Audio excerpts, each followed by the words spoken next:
Hi, Colin. This is Mamading. As they say, long-time listener, first-time caller. I've been enjoying your drive-by episodes and I just had to respond to the very latest one for a couple of reasons. First off, 110% agree regarding inspiration. That's what fuels your games, whether you get it from books, comics, TV shows, history, wherever. Theatre, whatever works for you. I could say loads more, but I won't at this point. Secondly, the River Lee, oh my gosh. I grew up near Lee Bridge Road, and the River Lee was one of the local key points, so that was my backyard. Alright, ciao. Bye.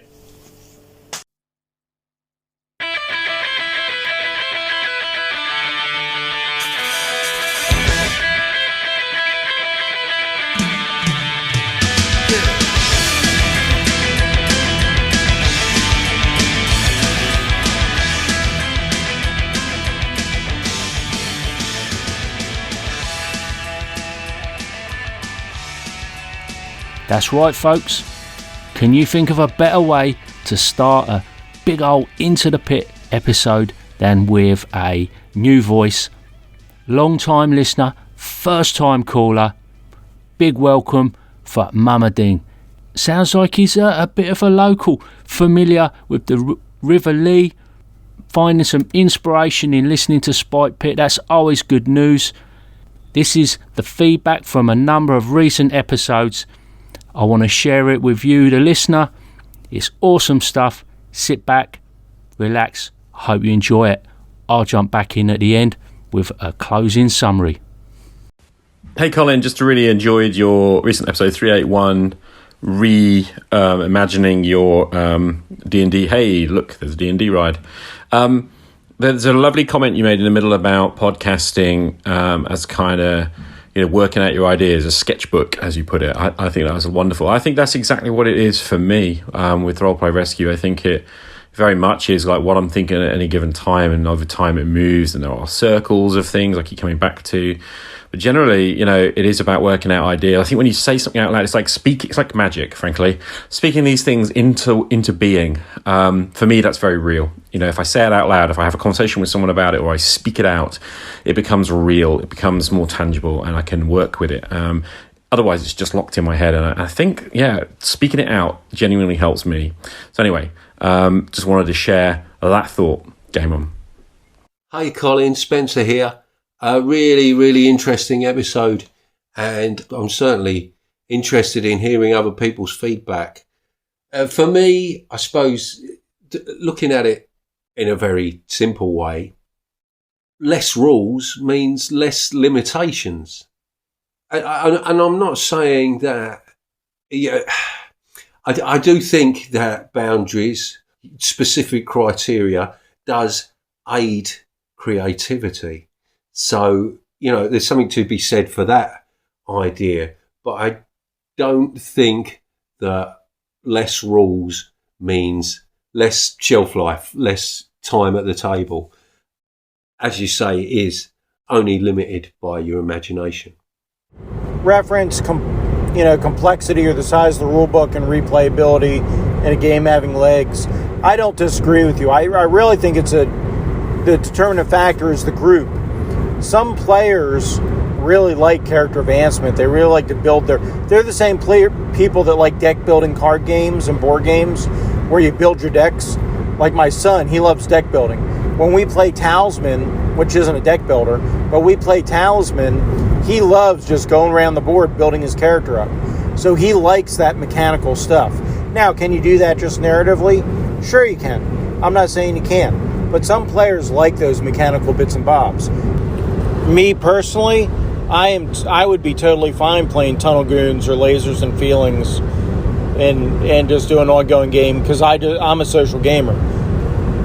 It would be an interesting interview or interesting discussion is if you could coax old Ray Otis himself out of his hiding spot and get him to talk, because I know he plays in a number of ongoing games, and I'd be interested in his thoughts on whether lasers are feelings or one of his hacks of lasers and feelings would be satisfying for the groups he plays with for a long-term game, a year-long campaign.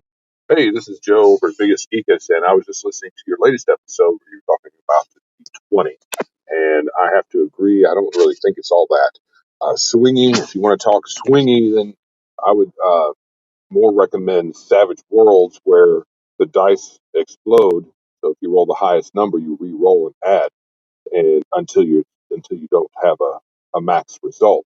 That can result in very high damage output, but not very often unless you're rolling a lot in that particular set. And that would be my definition of swinging, more so than the D20. Anyway, just my 2 cents. Hey, Colin, Jason here. Enjoyed your last podcast on procedural play. I'm definitely moving that direction myself.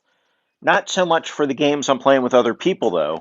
I'm looking at doing more solo play and going back to the 2-hour war game system, which has a lot of rules, mainly for combat, but for also determining other things. They have a set of rules that are set up to do pulp investigations, like PI kind of private investigator kind of things, to solve mysteries and all, which is really neat. You can find a free set of their rules for just the combat parts if you Google 2-hour war games and look for chain reaction system. But it's neat because they have rules for, like, you shoot at somebody, then they automatically take cover and they do tests to see how they react and things like that. Hey Colin, Carl here. Good to hear from you. I guess I've been off the podcast. My distraction has not been any new sort of work. It's just been the video game, the immersive World of Warcraft. But I'm kind of at the high end of it, and I'm getting bored, and it's somewhat frustrating because, you need people and a guild to do anything, just like you need people and groups to play. I haven't done solo play much with RPGs because then what's the point? I'd rather play video games, right? Anyway, I'm glad things are going well for you. Definitely get to hear your podcast again, and I'll try to call in more and give you a hard time. Actually, I usually don't give you a hard time. So, see you soon. Hey Colin, it's Che. I just wanted to say, this whole idea of player roles, not just character roles, but player roles. I think one of the things that I like most, sort of helped me understand this with the Cypher system, is the archetypes used there, the types of character. And what immediately came to mind was the speaker, the type of character that a player takes on, where they are essentially the interactor, the one who will often negotiate or be persuasive and all those kinds of things. I think that's a definite role amongst players. I think some players really excel at that. And I think other players are much happier to allow someone else to lead in that way. And I actually think also that there is a sort of warrior archetype that some of us just like to get in there and be the muscle. Along with all the other things that you said, I think there are so many different roles that we take on as players. And I think what's important is that the player group figures that out and people step up into those roles. But anyway, just a quick thought. Thanks, man. As far as doing the procedural thing and GM-less play, I do think it's possible. I think maybe you have a lead player. You know how, like, board games, you have that lead player, and when a decision has to be made and the party doesn't agree, the lead player gets to make that final decision in some of the more modern board games. I think maybe you have a lead player, and that could rotate, and how you rotate that's up to you. Maybe every half hour, maybe when an event happens, I don't know. But I think having a lead player to make those kind of final decisions that have to be made would be good. But other than that, a lot of it, you could just do it kind of by committee, kind of like a cooperative board game, just with a little more role-playing aspects in there. I do think it's possible. I think you'd lose out some in NPC interactions, though. Hey, Colin, this is Manion, also known as Rob, calling in. I just wanted to say thank you for continuing to put out all these episodes that you have been, particularly, plugging away at your reasons for continuing with 5e and the rules that you pick up from 5e. I've been quietly listening to those things and digesting them over the months, the past year or so.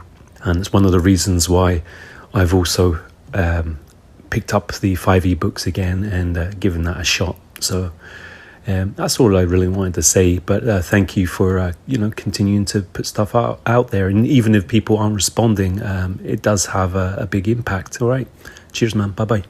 Hey, this is Joe again. Another point on your latest episode on environmentalism. While I love taking care of the environment, I really prefer stewardship as a term because environmentalism is politically charged right now, unfortunately. And what I do is I grow a vegetable garden in my backyard and try to disengage as much as possible from industrial food production, which is pretty much rotten, and all the other kind of stuff that you mentioned, reducing, disengaging as much from the big industrial things that often pollute, even though they claim to be green. Most of them are not. Anyway, keep up the good work. Talk to you later. Bye. Spike Bid, Steeple Jeff. So just listen to your assimilation drive-by, and listening to your latest episode where you mentioned you're using DuckDuckGo for your search engine. Let's continue to get you off of the tracking grid and everything. Go ahead, and I don't know if you can do it on the Apple iPhone or not, since they like to lock things down too much. But see if you can find the Brave web browser. That prevents a lot of tracking there and would prevent Apple from tracking a lot of the stuff that you do as well on your iPhone. And if you're using an Android phone, hey, stop Google from tracking all of it. Hey, let's stick it to them. Yo, dude, so on a recent drive-by episode, you were talking about how we're all kind of just blindly following along like lemmings. I almost said lemons there, to the corporation's drumbeat. And yeah, to an extent, that's true. But I will say that number 279, why being blind doesn't totally suck all the time. Commercials, for the most part, don't work on me. I don't see them. And they are so visually designed to capture the attention and draw you in, and you just get inundated with those visual pulses. And that shit is lost on me, especially those commercials that are popular these days where they don't even actually say what the product is. They just show it. Those mean nothing to me. So I don't know, being blind rules. If I was going to do something with the D&D cartoon idea, I would definitely do idealized versions of the players. So if you had a player that's kind of old and frail, I'd let, their PC would be younger. Or if you had somebody with asthma, you'd let their PC not have asthma, that kind of thing. If they wanted to have asthma, that'd be fine. But I would definitely give them the option of having their PC be a more idealized version of themselves, right? But I would definitely do it off the players, I think. I think that would be more interesting. That way, the players can freely use meta-knowledge and, all that knowledge they have. And anything you're obviously because you're playing yourself. I think that could be a really interesting game. But definitely that's a game where you want to reach out to Taos Lanta or another one of these kind of weird settings that the players aren't familiar with. So they're not familiar with what's going on. As to your other point, you're talking about the fact that old discussions seem to be coming back round, sort of ideas that you feel you've come to a conclusion about, maybe even debunked, keep kind of bobbing back up to the surface. And I think that's partially to do with the fact that if you come across an idea that strikes you as new, you then kind of measure it against your preconceptions, what you already feel about how to do something, and that inevitably sparks old conversations. And that, that does incorporate the new ideas, but it also dredges up the sort of, haven't we done this kind of ideas? I don't know how helpful that is. Just a very thought-provoking episode, and really got the old cogs turning. Now, I recorded this episode a while back with a view to releasing it as a call-in Bonanza type episode, an Into the Pit episode of mammoth proportions. But then I've sat on it because, I don't know, I want to do a bit more with these calls. But I'll be honest, I don't know where to start. So what I thought, why not put it out there so that people are not wondering what's happened to their calling. I don't have to list off a load of names and make excuses for why I haven't played your calling. And then, depending on the response from listeners, and perhaps do a more comprehensive reply to the callers. So old Spike Pit is at your mercy. Let's see what happens. If you think this is really rubbish, just say the word. I'm in the business of remixing episodes, and as Che mentions at the beginning, this for me is kind of a sketchbook process. Anyway, I'd like to thank you loyal listeners for your ongoing patience and for humouring me. As Seth Godin would say, just trying to make things better by making better things.